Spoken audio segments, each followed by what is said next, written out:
What's going on, Reds? Welcome back to another episode of Liverpool Latest. I'm your host, Matt. Thank you so much for joining me today. I finally have some positive contract negotiation news to talk about. It seems like Liverpool have finally made a breakthrough on one of the key players. I've been talking about them re signing for the better part of the last several months.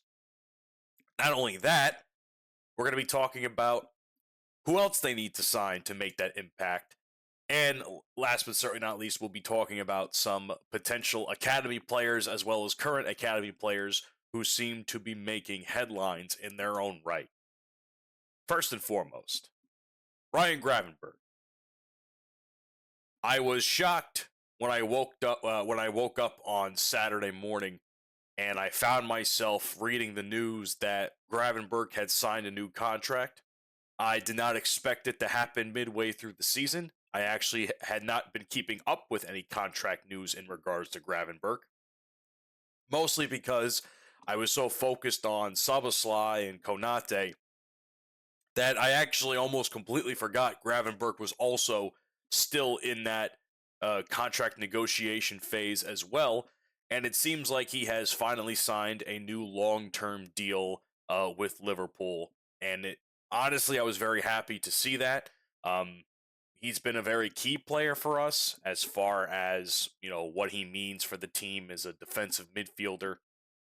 He's been a very big staple in the midfield. He's started many games, 123 appearances total for Liverpool with 8 goals, and he's obviously part of the squads who won not only the Carabao Cup in 2024, but also the Premier League title the year after that. So it seems as though the deal, from what I have read, I have not seen any official news on this particular part, but from what I have read, it seems like it's a 6-year extension, which is positive news because Gravenberch is actually, I think he's like 22, 23 years old, which is funny because he looks a lot older than what he is. But he is in the long run for us, and that's great news. And I know I haven't been the most positive about him. He's been having some very rough performances at times, but I can't sit here and tell you that he hasn't made some form of impact with the team over the course of his stay. So the fact that he is now pretty much a mainstay in the midfield for the foreseeable future is definitely a very positive thing to know going forward. It's a matter of who they sign in addition to him that I'll get to in a few minutes here, but obviously he's become a fundamental part nonetheless. A couple of quotes from him here that I would like to read. He says he feels really good and he's really proud to extend the contract at such a big club. So he's really happy that he can do so for many years to come.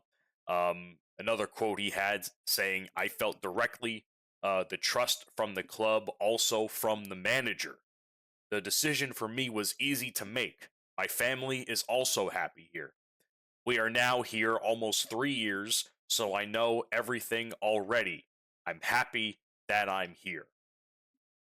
So, and then he also goes on to compliment us, the fans, where he says, I have a really nice relationship with the fans. Always when I do something good in the stadium, I hear them singing my chant. I'm really grateful for the supporters because without them, we would not be where we are now. In the future, we want to give them many more trophies, so hopefully we can get that done. And I've seen a few other quotes tossed around speaking similar verbiage, and I'm very happy that he's happy, right? I've seen some photos of him and I think it was his girlfriend or his wife and their child together, and a very cute family photo, mind you. And I'm glad that he has the opportunity to continue to build off a future here at Liverpool. Like I said, 6 years is a lot of time for someone his age. Like, he's 23 years old. I mean, we'll have him until he's about 30, practically. So, again, great news. What really matters, though, here is this is just the first of many signings that we need to make. Now, the article I'm currently referencing was was geared more towards Szoboszlai. But it's not just Szoboszlai that needs to also sign that new contract. We're also talking about the likes of McAllister, who apparently is also in the running for a new contract as well. Curtis Jones has also been someone that's been discussed over the course of the last several months. After all, he almost was sold right during the transfer window. There's also been talk about Andy Robertson. Konate is probably the next biggest one after Szoboszlai, in my opinion, because Konate has been the talk of the news of transfer and leaving an agent and on free agency and all of that since basically the beginning of the season. With his very poor performances, the rumors of Real Madrid. Now it seems like those Real Madrid rumors are once again kicking up again. So, in my opinion, Liverpool's next steps are definitely, and for me, signing the following names you see below here. Obviously, Robertson and Curtis Jones in addition to that. But if you want my honest opinion, Szoboszlai, Konate, and McAllister should be the guys that they are mainly focusing on right now. Mostly because, one, most of them are already young. Like, I'm pretty sure Konate is also like in his mid-20s, so he's also in there too. The guy's got his whole career ahead of him, playing for one of the biggest clubs in England. So I don't want this to be another situation where it's like Trent, where it's like they think the grass is greener on the other side, only to go to another big club and find out that they're not the first choice like they thought they would be. I think out of all the names I've talked about, Szoboszlai is probably going to be the next one to officially make that move to sign an extension. I mean, for crying out loud, he's been our best player this season. People have been talking about him potentially even being the next captain of Liverpool, which I find very likely after the likes of Van Dijk leaves the club. So, if you ask me, I think Liverpool would be protecting their interest in keeping Szoboszlai. I think they'd also be protecting their depth as far as Konate goes, because as much as I want to see Jeremy Jacquet succeed when he eventually does come up to join us after the summer offseason and summer transfer window, I still think that having Konate there to help guide him is going to be a very big deal. And I mean, I don't think. I mean, who else do we really have in the definite center back position that can help him? I mean, Van Dijk is obviously probably the best leadership role that they can get right at that point, and Konate would probably be another person to put there. And Jacquet could be like the backup in the sense where they finally have someone to give those two guys a break when they need them to. Because those poor guys have been running ragged all season. I'm surprised that they can actually run because they've been doing so much for us this season. So I hope, in reality, Konate resigns. McAllister, too, is another one I've been seeing. His father, who's also his agent, has been doing a lot of talking and how Liverpool has not at all come up with any sort of new contract agreement or any sort of negotiations. They haven't, been in conversation about it. So that kind of makes me a little bit worried, mostly because, again, McAllister hasn't played great this season, but he's been coming up to form little by little in these last several weeks in these games that we've been watching. And like I've said, he's a pit bull. We need somebody with that kind of mentality on the team.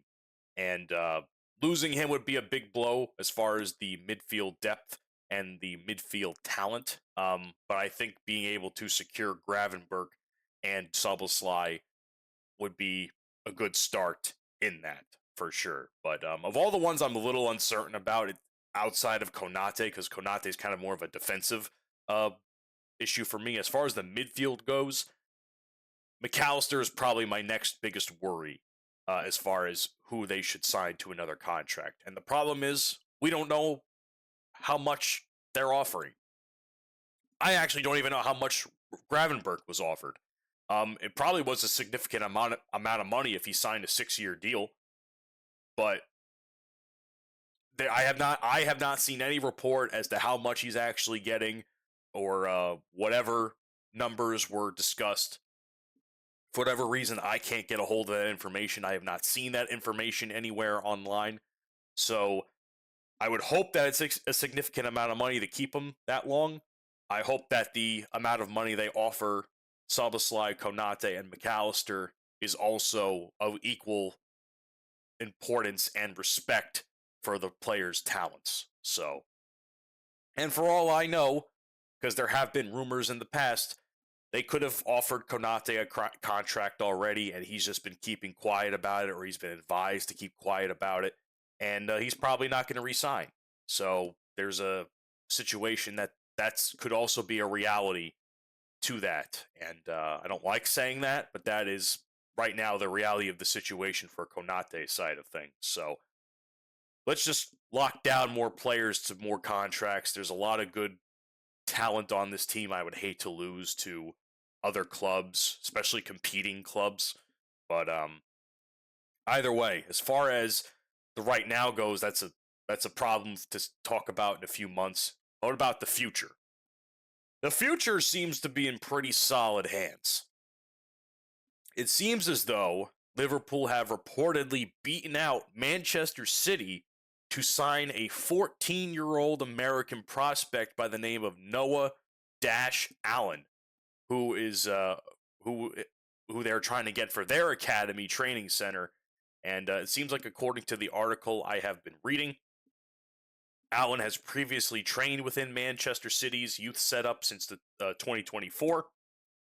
He's also impressed during a trial at the Liverpool Academy, and he's also been in a couple of youth fixtures, including including scoring against Birmingham City FC, reportedly convincing the club to sign him as a result. And you might ask yourself, who is Noah Allen? Well, like I said, he is a 14-year-old player. He is a right winger or attacking midfielder, a number 10.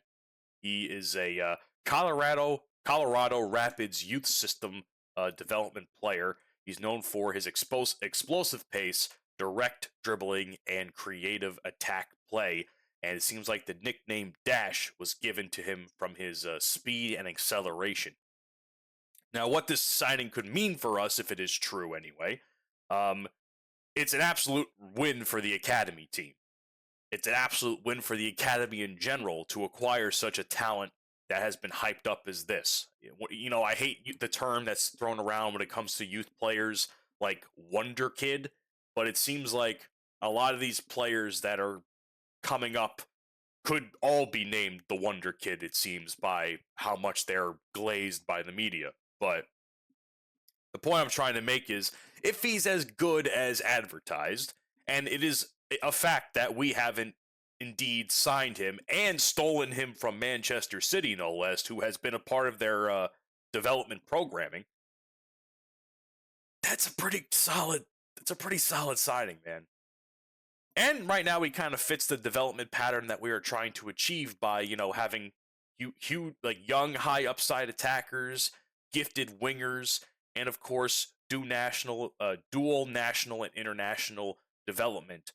Obviously, him being a Yank like myself, like some of you Europeans would call us. So he's even been as far as compared to Christian Pulisic, who was, I think, at one time, I know he's still part of the U.S. team, I believe, Christian Pulisic, but he was called like Captain America and all that stuff during the World Cup. I don't know if it was the last one or the one before that, but Pulisic was definitely someone that was hyped up immensely, and then I have not heard that name in quite some time, but he's certainly someone that has been compared to, which is a big name to be in that comparison.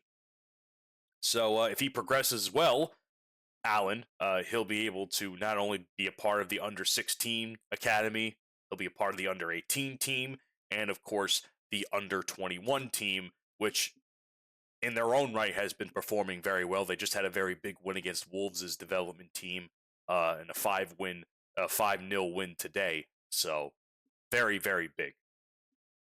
So it's a process that's not going to happen right away. It's going to be a very long-term build, 4 to 7 years at most. But listen, like I said, if he's as good as advertised, and this Ballers Scout website, which is not a major mainstream football news outlet, mind you, is correct, that's a win. That is a win. I'm taking this with a grain of salt, but if that is the case, I consider this an absolute win for the Academy in that regard. Another Academy story that I've been seeing make the rounds is Joshua Abe, or AB. I don't know how to pronounce that, but he's another Academy prodigy who apparently is known for breaking records because he has broken records that have been previously held by Trent Alexander-Arnold, who was basically the poster boy of the Academy in recent years, and most notably, as far as recent names, Rio Ngamoha. He is the youngest ever player in the UEFA Youth League, playing at 15 years, 6 months, and 17 days, and that is 6 months younger than Ngamoha's previous record. So that is one of the records that he has previously beaten. He has 11 goal contributions in 11 games, and for the England under-16 national team, he has 5 goal contributions in 6 matches. Now, why does this matter for Liverpool, Joshua Abe? Well, for one, they're doing everything in their power to try and keep him as a part of the Academy. And they should, because if he's another name within the Academy that is coming up slowly but surely, why wouldn't you try to do everything in your power to keep him happy? They're using several tactics to convince him to stay, such as offering scholarship deals, inviting him to train with the first team, and of course demonstrating a clear pathway for him through the Academy as he continues to work his way up. An Academy, mind you, that I shouldn't have to remind you, but I will anyway, has produced stars like Steven Gerrard, Trent, and Michael Owen. So clearly, Liverpool want to see Abe through this path and become a big star for the club. Now, apparently, there is an Instagram hint that the article makes which I don't even know, is it AnfieldWatch.co.uk, which is clearly a Liverpool-focused website. They're making a statement here that there's an Instagram hint, liking posts suggesting Liverpool's future attack could include the likes of both Rio Ngamoha, Yan Diomande, which is a name I've talked about quite a bit, which is a name I hope we sign in the near future, Matheus Mane, which I'm not sure if that's really likely still because Wolves don't seem they want to get rid of him, and of course Joshua Abe himself. So the author of this article, I'm not sure if that is even named, frankly, Bence Boschik. I'm not familiar with his work, frankly, but it seems like he's interpreting this as a signal that he expects to remain at Liverpool, Joshua Abe, and seems like it's an important note of the speculative evidence that is going on as a result, not necessarily confirmation of the story. So I don't know how reliable this story is either, but the good news is that any story coming out of the Academy system, to me, is a good story, because it clearly shows that Liverpool is taking the youth training system very seriously. After all, currently, we're kind of in the middle of a youth movement. Slowly but surely, we are signing younger players or trying to sign younger players, as well as keeping younger players on the team. Ryan Gravenberch is one. Dominic Szoboszlai will probably soon to be the next one. And McAllister, who's also in like his early and mid-20s, is another one that I can mention as well, along with Konate. So a lot of these guys are young. Like even Curtis Jones, who's like mid-20s, I think. He also was someone that came up through the academy system too.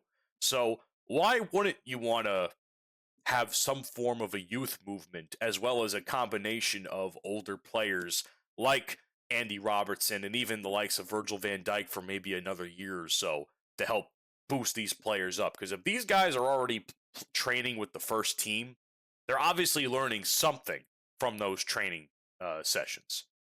You'd be lying to say otherwise.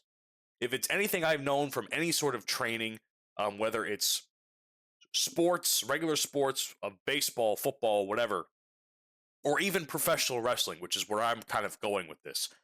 If it's one person you always should listen to, it's the veterans for the most part.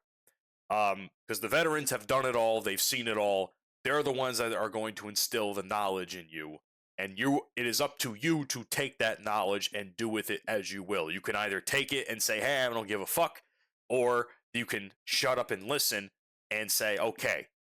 You can. Most important thing is they should be asking questions about how to do certain things or how they would approach certain things, as in the veterans. So, again, to me, both of these stories, while skeptical, I consider to be a win because it clearly shows that there are names within the system that or could be a part of the system that are making waves. And the future of football kind of relies on these kids to make names for themselves because they're the ones that are going to be, taking clubs like Liverpool, City, United to the next level in the future. Mo Salah is not going to play forever. Van Dijk's not going to play forever. Robertson's not going to play forever. All of our favorite players on the current first team are not going to play forever. So it is best for us to accept it and embrace the future while it's being talked about now.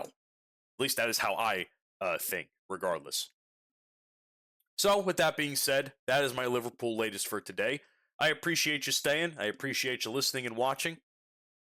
Leave a like or some sort of rating if the opportunity presents itself on the platform you are watching or listening. Also, comment. I would love to hear your thoughts about the matter on anything I've talked about today.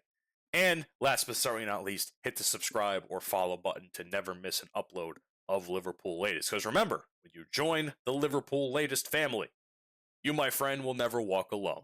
I'll see you on the next one.